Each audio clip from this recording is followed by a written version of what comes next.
Les bendiga. El tema del día de hoy es al que venciere.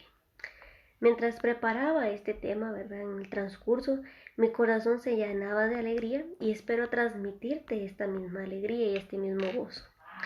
Vamos a iniciar en Primera de Juan, capítulo 3, versículos 2 y 3.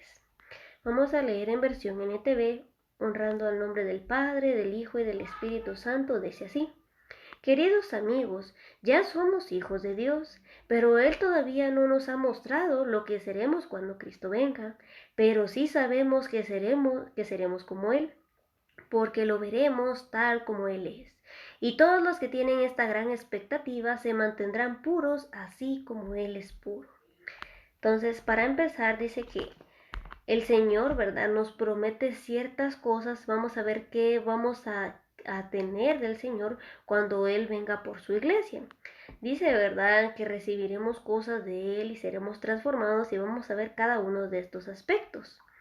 Y tal como lo expresa Juan, ¿verdad?, dice que nosotros ya somos hijos de Dios en el momento que aceptamos a Jesús como nuestro único y suficiente Salvador. Entonces, por medio de Jesús nosotros somos hijos de Dios. Y dice, ¿verdad?, que aunque somos hijos de Dios, todavía no se nos ha mostrado lo que hemos de ser. Es hasta en el momento en que nosotros seamos transformados, en que entonces seremos tal como Jesús es. Entonces dice, ¿verdad?, que todos los que tienen esta expectativa de cómo vamos a ser en adelante, nos tenemos que mantener puros porque Dios es puro. Entonces el Señor nos da promesas, pero también nos pide requisitos. Y vamos a hablar de cuáles son estos requisitos que el Señor nos pide, pero vamos a ir también a Éxodo capítulo 33, versículos 18 al 23. Y aquí no sé cuántos recordarán o saben de la historia de Moisés. Dice, ¿verdad?, que Moisés había pedido al Señor ver su rostro, pero como sabemos, ¿verdad?, el Señor solo le mostró su espalda. Y es porque dice que una persona, un humano, no puede resistir la presencia de Dios.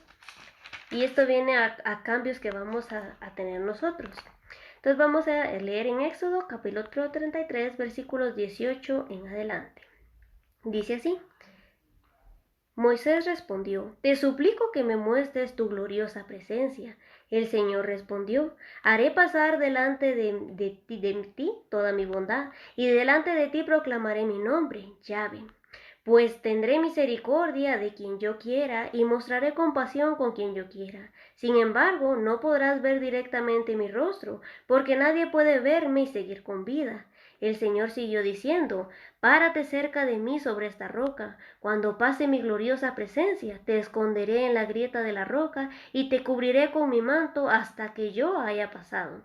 Después retiraré la mano y dejaré que me veas por atrás, pero no se verá mi rostro.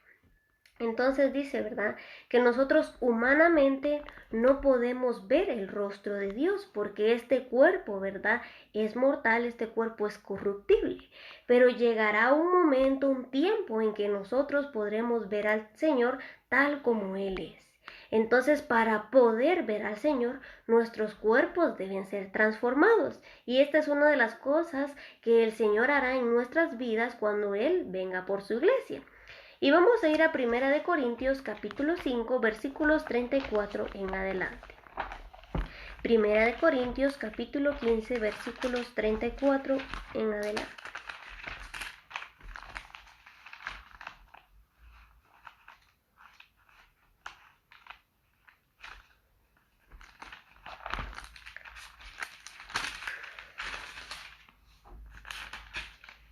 Dice así, Primera de Corintios 34 en adelante.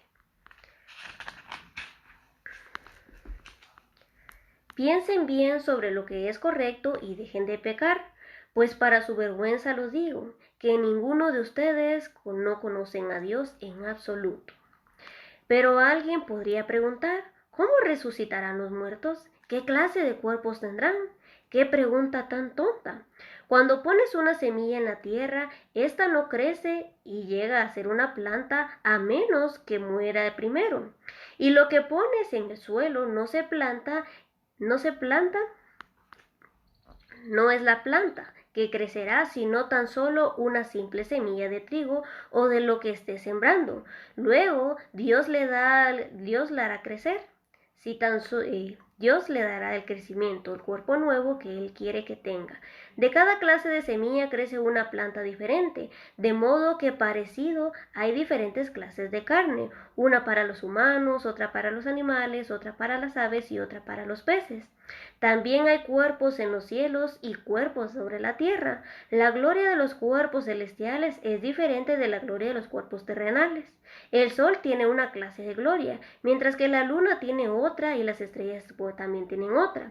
Y hasta las estrellas se diferencian unas de otras por la gloria de cada una. Lo mismo sucede con la resurrección de los muertos. Cuando morimos, nuestros cuerpos terrenales son plantados en la tierra, pero serán resucitados para que vivan por siempre. Nuestros cuerpos son enterrados en deshonra, pero serán resucitados en gloria. Son enterrados en debilidad, pero serán resucitados en fuerza. Son enterrados como cuerpos humanos naturales, pero serán resucitados como cuerpos espirituales, pues así como hay cuerpos naturales, también hay cuerpos espirituales. Las escrituras nos dicen, el primer hombre Adán se convirtió en un ser viviente, pero el último Adán, es decir, Cristo, es un espíritu que da vida. Lo que primero viene es el cuerpo natural y más tarde viene el cuerpo espiritual. Adán, el primer hombre, fue formado del polvo de la tierra, mientras que Cristo, el segundo hombre, vino del cielo. Los que son terrenales son como el hombre terrenal, y los que son celestiales son como el hombre celestial. Al igual que ahora somos como el hombre terrenal, algún día seremos como el hombre celestial. Lo que les digo, amados hermanos, es que nuestros cuerpos físicos no pueden heredar el reino de Dios. Estos cuerpos que mueren no pueden heredar lo que durará para siempre. Pero permítanme revelarles un secreto maravilloso. No todos moriremos, pero todos seremos transformados. Sucederá en un instante, en un abrir y cerrar de ojos. Cuando se toque la trompeta final, pues cuando suene la trompeta, los que hayan muerto resucitarán para vivir por siempre, y nosotros, los que estemos vivos, también seremos transformados. Pues nuestros cuerpos mortales tienen que ser transformados en cuerpos que nunca morirán. Nuestros cuerpos mortales deben ser transformados en cuerpos inmortales.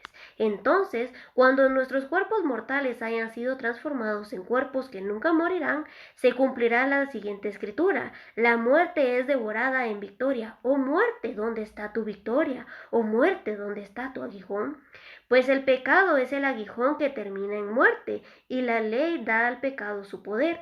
Pero gracias a Dios, Él nos da la victoria sobre el pecado y la muerte por medio de nuestro Señor Jesucristo. Por lo tanto, mis amados hermanos, permanezcan fuertes y constantes. Trabajen siempre para el Señor con entusiasmos, porque ustedes saben que nada de lo que hacen para el Señor es inútil.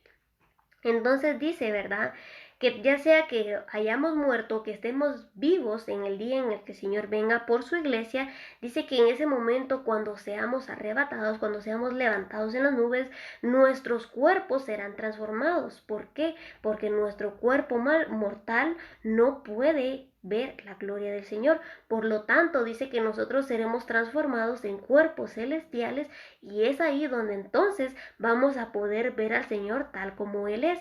Y es lo que se nos decía, ¿verdad?, en Primera de Juan, que decía que aún no se nos ha manifestado lo que hemos de ser, porque no conocemos al Señor tal como Él es.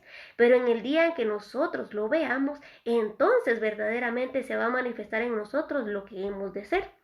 Entonces, lo primero que recibiremos del Señor es un cuerpo nuevo. ¿Por qué? Porque ya no será un cuerpo de carne, sino será un cuerpo espiritual. Y este cuerpo espiritual es el que va a heredar la vida eterna. Y dice, ¿verdad?, que debido a esto, a que nosotros vamos a heredar la vida eterna, entonces tengamos por seguro que ningún trabajo que hagamos en esta tierra es en vano o es inútil, sino que todo lo que hagamos para el Señor lo hagamos esforzadamente, sabiendo que del Señor viene la recompensa y trabajando con entusiasmo. Ahora vamos a ir a Apocalipsis capítulo 2 versículo 17. Apocalipsis capítulo 2 versículos 17 dice así: Todo el que tenga oídos para oír debe escuchar al Espíritu y entender lo que Él dice a las iglesias. A todos los que salgan vencedores les daré del maná que ha sido escondido en el cielo, y le daré a cada uno una piedra blanca, y en la piedra blanca estará grabado un nombre nuevo que nadie comprende aparte de aquel que lo recibe. Entonces dice, ¿verdad? Como otra de las promesas o cosas que vamos a recibir es, primeramente, dice, ¿verdad? Que tenemos que ser vencedores. Luego dice que el Señor nos va a dar un maná que nunca antes nadie lo ha comido porque no hemos ido al cielo. Entonces dice que en el momento en que nosotros estemos con el Señor vamos a comer un alimento nuevo. También dice que el Señor nos va a dar un nombre nuevo. Entonces, nuestros nombres estarán escritos en el libro de la vida, pero el Señor nos entregará una piedra blanca, dice, y en esa piedra blanca estará nuestro nuevo nombre. Entonces vamos a recibir del Señor comida nueva, un nombre nuevo. Y vamos a ver qué más. Vamos a ir aquí mismo en el versículo 26 y dice, a todos los que salgan vencedores y me obedezcan hasta el final, les daré autoridad sobre todas las naciones. Entonces también el Señor nos dará autoridad. Vamos a ir a Apocalipsis 3:5. Dice así, todos los que salgan vencedores serán vestidos de blanco. Nunca borraré sus nombres del libro de la vida, sino que anunciaré delante de mi Padre y de sus ángeles que ellos me pertenecen. Entonces, nos recordamos, ¿verdad? Cuando el Señor Jesús dice que aquel que le negare aquí en la tierra, el Señor le negará allá en el cielo delante de su Padre y de los ángeles. Y el que le confesare aquí en la tierra delante de los hombres, Él le confesará delante de su Padre y de los ángeles. Muchas veces no negamos al Señor con palabras exactamente, sino también le negamos con nuestra forma de vivir, con nuestra forma de actuar. Entonces, tanto tenemos que cuidar nuestra manera de vivir, nuestra manera de ver, nuestra manera de hablar, para no negar al Señor Jesús con cualquiera de estas cosas. Entonces dice, ¿verdad? Que nosotros vamos a recibir vestiduras blancas. O sea, nuestras vestiduras también serán transformadas. Vamos a recibir vestiduras blancas, resplandecientes. Y también dice, ¿verdad? Que el Señor nos va a anunciar delante de su Padre y delante de sus ángeles que le pertenecemos. Vamos a ir más adelante en el versículo 12. Dice, a todos los que salgan vencedores les daré columnas en el templo de mi Dios, y nunca tendrán que salir de allí. Yo escribiré sobre ellos el nombre de mi Dios, y ellos serán ciudadanos de la ciudad de mi Dios, la nueva Jerusalén, que desciende del cielo y de mi Dios, y también escribiré en ellos mi nuevo nombre. Entonces dice, ¿verdad? Que también vamos a vivir con el Señor. Entonces, el Señor dice que va a ser nuestro Dios y nosotros vamos a ser su pueblo. Y dice, ¿verdad?, que vamos a vivir con el Señor en su templo. Y vamos a ver más adelante que habla que el Señor mismo es el templo. Vamos a ir ahora al versículo 21. Dice así, todos los que salgan vencedores se sentarán conmigo en mi trono, tal como yo salí vencedor y me senté con mi Padre en su trono. Entonces dice que también recibiremos del Señor el sentarnos con el Padre en su trono. Tal como Él lo hizo, así también nosotros nos sentaremos en el trono del Padre. Bien. Entonces, pero hay una característica que se repite en todos estos versículos y dice al que venciere. Por eso el tema se llama al que venciere. Entonces es necesario que nosotros seamos vencedores para obtener estas promesas. Y ya vamos a ver cómo nosotros somos vencedores. Entonces siempre el Señor nos va a dar una promesa, pero también nos va a pedir un requisito. Tal como lo hizo, ¿verdad?, con Abraham. El Señor le había dado promesa a Abraham, pero ¿qué tenía que hacer Abraham? Salir de su tierra, de su parentela, es decir, salir de su zona de confort, salir de ese acomodamiento. Entonces también así nos pide el Señor, salir de nuestra zona de confort, de nuestro acomodamiento y cumplir con el Señor y obedecerle. Entonces es la manera en que nosotros vamos a ser vencedores. Y entonces cuando nosotros seamos vencedores vamos a alcanzar estas promesas del Señor. Vamos a ir a Apocalipsis 21:7. Dice así, los que salgan vencedores heredarán todas esas bendiciones y yo seré su Dios y ellos serán mis hijos. Nuevamente podremos ver que dice que los que salgan vencedores heredarán todas estas bendiciones. Entonces vamos a ver de qué bendiciones nos hablan. Y para esto vamos a leer en Apocalipsis 21 del 9 en adelante. Dice así, Entonces uno de los 7 ángeles que tenía las 7 copas con las últimas 7 plagas se me acercó y me dijo: ven conmigo, te mostraré a la novia, la esposa del Cordero. Así que me llevó en el espíritu a una montaña grande y alta y me mostró la ciudad santa, Jerusalén, que descendía del cielo desde la presencia de Dios, resplandecía de la gloria de Dios y brillaba como una piedra preciosa, como un jaspe tan transparente en el cristal. La muralla de la ciudad era alta y ancha, y tenía 12 puertas vigiladas por 12 ángeles. Los nombres de las 12 tribus de Israel estaban escritos en las puertas. Había 3 puertas a cada lado, al oriente, al norte, al sur, al occidente. La muralla de la ciudad estaba fundada sobre 12 piedras, las cuales llevaban escritos los nombres de los 12 apóstoles del Cordero. El ángel que hablaba conmigo tenía en la mano una vara de oro para medir la ciudad, sus puertas y sus murallas. Cuando la midió, se dio cuenta de que era cuadrada, que medía lo mismo de ancho que de largo. En realidad medía 2220 kilómetros de largo, lo mismo de alto y lo mismo de ancho. Después midió el grosor de las murallas, que eran de 65 metros, según la medida humana que el ángel usó. La muralla estaba hecha de jaspe y la ciudad era de oro puro y tan cristalino como el vidrio. La muralla de la ciudad estaba fundada sobre 12 piedras, cada una adornada con una piedra preciosa, la primera con jaspe, la segunda con zafiro, la tercera con ágata, la cuarta con esmeralda, la quinta con onice, la sexta con cornálida, la séptima con crisólito, la octava con berilo, la novena con topacio y la 10ª con crisoprasa, la 11ª con jacinto y la 12ª con amatista. Las 12 puertas estaban hechas con perlas, cada una estaba hecha de una sola perla, y la calle principal era de oro puro y tan cristalino como el vidrio. No vi ningún templo en la ciudad, porque el Señor Dios Todopoderoso y el Cordero son el templo. La ciudad no tiene necesidad de sol ni luna, porque la gloria de Dios ilumina la ciudad, y el Cordero es su luz. Las naciones caminarán a la luz de la ciudad, y los reyes del mundo entrarán en ella con toda su gloria. Las puertas nunca se cerrarán al terminar el día, porque allí no existe la noche. Todas las naciones llevarán su gloria y honor a la idolatría y al engaño. A la ciudad, no se permitirá la entrada a ninguna cosa mala, ni tampoco a nadie que practique la idolatría y el engaño. Solo podrán entrar los que tengan su nombre escrito en el libro de la vida del Cordero. Entonces dice que si nosotros somos vencedores en esta tierra, en este cuerpo, cuando el Señor venga, hemos visto que también recibiremos un cuerpo, seremos transformados, recibiremos un nombre nuevo, nos sentaremos con el Señor, recibiremos un alimento nuevo, y dice que también habitaremos en un cielo y en una tierra nueva. Entonces, todo lo que el Señor hará será nuevo, y podemos ver que dice que las calles, las murallas son de oro puro, y todo lo que el Señor promete es hermoso. Pero ¿qué requisito necesitamos? Tener nuestro nombre inscrito en el libro de la vida. Si nuestro nombre no aparece en ese libro de la vida, no podemos entrar a ese reino. Y vamos a seguir leyendo Apocalipsis 22, del 7. Dice así: miren, yo vengo pronto. Benditos son los que obedecen las palabras de la profecía que están escritas en mi libro.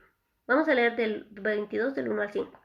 Luego el ángel me mostró un río con el agua de la vida. Era transparente como el cristal y fluía del trono de Dios y del Cordero. Fluía por el centro de la calle principal. A cada lado del río crecía el árbol de la vida, el cual produce 12 cosechas de fruto, una cosecha nueva cada mes. Las hojas se usaban como medicina para sanar a las naciones. Ya no habrá más maldición sobre ninguna cosa, porque allí estará el trono de Dios y del Cordero, y sus siervos lo adorarán. Verán su rostro y tendrán su nombre escritos en la frente. Allí no existirá la noche, no habrá necesidad de la luz de lámpara ni de sol, porque el Señor Dios brillará sobre ellos, y ellos reinarán por siempre y para siempre. Entonces dice, ¿verdad?, que incluso habrá un árbol que produce 12 frutos, uno por cada mes. Y dice, ¿verdad?, que cada mes el Señor nos dará a comer de ese fruto para que nosotros vivamos eternamente. Y dice que las hojas de este árbol son para sanidad. Y si nosotros podemos leer en Isaías 55, también se nos dice, ¿verdad? Que nuevamente es como comenzar la creación otra vez, vamos a poder trabajar, tener nuestras casas, una vida nueva en Cristo, pero ya no existirá la maldad, ya no habrá temor, ya no habrá llanto, ya no existirá lo malo, porque el Señor va a habitar con nosotros. Cuando nosotros querramos ver al Señor, nos vamos a acercar a Él. Cuando nosotros vengamos a Dios, Él va a estar con nosotros. Y dice que no existirá el sol ni lámpara, porque el Señor va a ser nuestra luz. Qué gloria tan hermosa es la del Señor. Imaginemos cuánto alumbra el sol. Entonces mucho mayor es la gloria de Dios. El sol alumbra a todo el mundo, pero dice que la gloria del Señor es tan resplandeciente que no vamos a necesitar ni luz ni lámpara. Pero ¿qué necesitamos nuevamente? Ser vencedores y que nuestro nombre esté escrito en el libro de la vida. Y dice en el versículo 7, miren, yo vengo pronto, benditos son los que obedecen las palabras de la profecía que están escritas en este libro. Necesitamos también ser obedientes al Señor. Ahora vamos a ir hasta el versículo 12 de Apocalipsis 22. Miren, yo vengo pronto y traigo la recompensa conmigo para pagarles a cada uno según lo que hayan hecho. El Señor va a recompensar nuestras obras. Por eso dice, ¿verdad? Cuando leíamos en 1 Corintios, que trabajemos fielmente para el Señor, porque nuestro trabajo para el Señor no es en vano. O sea que las obras no nos cuentan para ser salvos, porque es la sangre de Jesucristo la que nos hace salvos. Pero las obras sí tienen recompensa. Cuanto yo obre para el Señor, yo trabaje en esta tierra, así voy a recibir recompensa del Señor. Por eso dice que el Señor va a pagar a cada uno según haya hecho mientras estuvo en la tierra. Vamos a ir a Apocalipsis 22:20. Dice así: aquel que es el testigo fiel de todas estas cosas dice, sí, yo vengo pronto. Amén. Ven, Señor Jesús. Entonces dice, ¿verdad? Una característica fundamental de que verdaderamente somos cuerpo del Señor es de que estemos pidiendo que el Señor venga pronto, porque los días son malos y entonces nosotros debemos estar pidiendo que el Señor venga. Por eso dice, sí, yo vengo pronto. Amén, ven Señor, ven. Entonces nuestra oración debe ser pedir que el Señor venga. Y para terminar, vamos a ir a 2 de Pedro, capítulo 3, versículos 9 y 18. Segunda de Pedro, capítulo 3, versículos 9 al 18. Dice así: en realidad no es que el Señor sea lento para cumplir su promesa, como algunos piensan. Al contrario, es paciente por amor a ustedes. No quiere que nadie sea destruido, quiere que todos se arrepientan, pero el día del Señor llegará tan inesperadamente como un ladrón. Entonces los cielos desaparecerán como un terrible estruendo, y los mismos elementos se consumirán en el fuego, y la tierra con todo lo que hay en ella quedará sometida a juicio. Dado que todo lo que nos rodea será destruido de esta manera, ¿cómo no llevar una vida santa y vivir en obediencia a Dios? Esperar con ansias el día de Dios y apresurar que éste llegue. En aquel día Él prenderá fuego a los cielos y los elementos se derretirán en las llamas. Pero nosotros esperamos con entusiasmo los cielos nuevos y la tierra nueva que Él prometió, un mundo lleno de justicia de Dios. Por lo cual, queridos amigos, mientras esperen que estas cosas ocurran, hagan todo lo posible para que se vea que ustedes llevan una vida pacífica que es pura e intachable a los ojos de Dios. Y recuerden que la paciencia de nuestro Señor da tiempo para que la gente sea salva. Esto es lo que nuestro amado hermano Pablo también les escribió con la sabiduría que Dios le dio. Al tratar estos temas en todas sus cartas, algunos de sus comentarios son difíciles de entender, y los que son ignorantes e inestables han tergiversado sus cartas para que signifiquen algo muy diferente. Así como lo hacen con otras partes de la Escritura, esto resultará en su propia destrucción. Queridos amigos, ustedes ya saben estas cosas, así que manténganse en guardia, entonces no serán arrastrados por los errores de esa gente perversa y no perderán la base firme que tienen. En cambio, crezcan en la gracia de Dios y el conocimiento de nuestro Señor y Salvador Jesucristo. A Él sea toda la gloria y honra para siempre. Amén. Entonces dice, ¿verdad? Si nosotros leemos todo el capítulo, dice que vendrán gente burlándose, diciendo, no que el Señor venía, ¿dónde está la promesa de su advenimiento? Y tal cosa está sucediendo en la actualidad. No que Jesús venía, ya han pasado predicando más de 2000 años y no viene. Pero dice, no ignoremos que para el Señor un día es como 1000 años y 1000 años como un día. Y también dice que no es que el Señor retarde su promesa, sino que es paciente, no queriendo que ninguno se pierda, sino que todos procedan al arrepentimiento. El Señor es tan paciente y tan bondadoso que a lo mejor está esperando por tu vida para salvarte. A lo mejor está esperando ese instante en el que tú vas a decir, Señor, te acepto, te recibo como mi único y suficiente Salvador. A lo mejor ese día es hoy y tú te puedes arrepentir porque no sabemos el día ni la hora, pero de que el Señor viene, vendrá. Y dice que vendrá como ladrón en la noche. Es decir, que el Señor no va a anunciar, voy a venir la otra semana, voy a venir dentro de un mes. No. La venida del Señor será repentinamente, pero no nos debe agarrar por sorpresa. Por eso dice que debemos procurar llevar una vida santa, intachable ante los ojos de Dios. Y es tan importante aprender a vivir de manera que al Señor le agrada, porque entonces seremos vencedores. Pero si nosotros no aprendemos a vivir de la manera que al Señor le agrada, cualquier cosa nos va a arrastrar, nos va a alejar del Señor y no vamos a lograr permanecer firmes en el momento que venga la dificultad, la aflicción. ¿Por qué?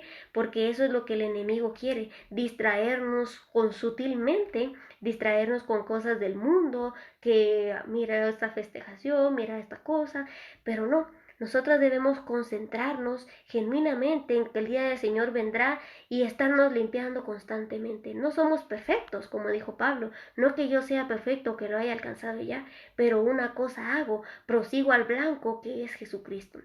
Entonces, cada día nosotros debemos ir cambiando a medida que nosotros nos vamos acercando al Señor. Dice que nuestra mente y nuestras actitudes deben ir renovándose a medida que nos acercamos al Señor Jesucristo. Y también que todo lo que hagamos debemos estar plenamente convencidos de lo que lo hagamos. Es decir, que nuestra fe sea convicta de por qué yo hago lo que hago y estar convencida. Porque dice que el dudar es pecado. Entonces, si yo hago tal cosa, debo estar convencida que lo hago para el Señor, no importando si otra persona no lo hace, no, yo debo estar convencida de que mi servicio al Señor va a ir siendo mejor cada día y por ende debo ir cambiando actitudes, debo ir cambiando cosas, debo ir dejando cosas. ¿Por qué? Porque eso es lo que el Señor quiere de nosotros, irnos perfeccionando. Y nuestra perfección será absoluta hasta en el día que el Señor se manifieste y seamos transformados. Espero que esta palabra haya sido de bendición para tu vida y que cada día podamos poner la palabra del Señor en práctica, que el Señor te bendiga, te guarde, y si no eres creyente, si no has recibido al Señor en tu corazón, te insto y te exhorto a que lo hagas hoy, porque mañana no sabemos si estaremos con vida, no sabemos incluso si hoy más adelante estaremos con vida. Hoy puede ser la oportunidad que el Señor te está dando para salvarlo. Y si ya somos creyentes pero hemos fallado, reconciliémonos con el Señor, porque el Señor dice en Isaías 1:18, venid luego, dice Jehová, y estemos a cuentas. Mientras estamos con vida, nos podemos poner a cuentas con el Señor, que Él nos va a perdonar. Y recordémonos de trabajar para el Señor, porque en el trabajo para el Señor ninguna cosa es en vano. Que Dios te bendiga.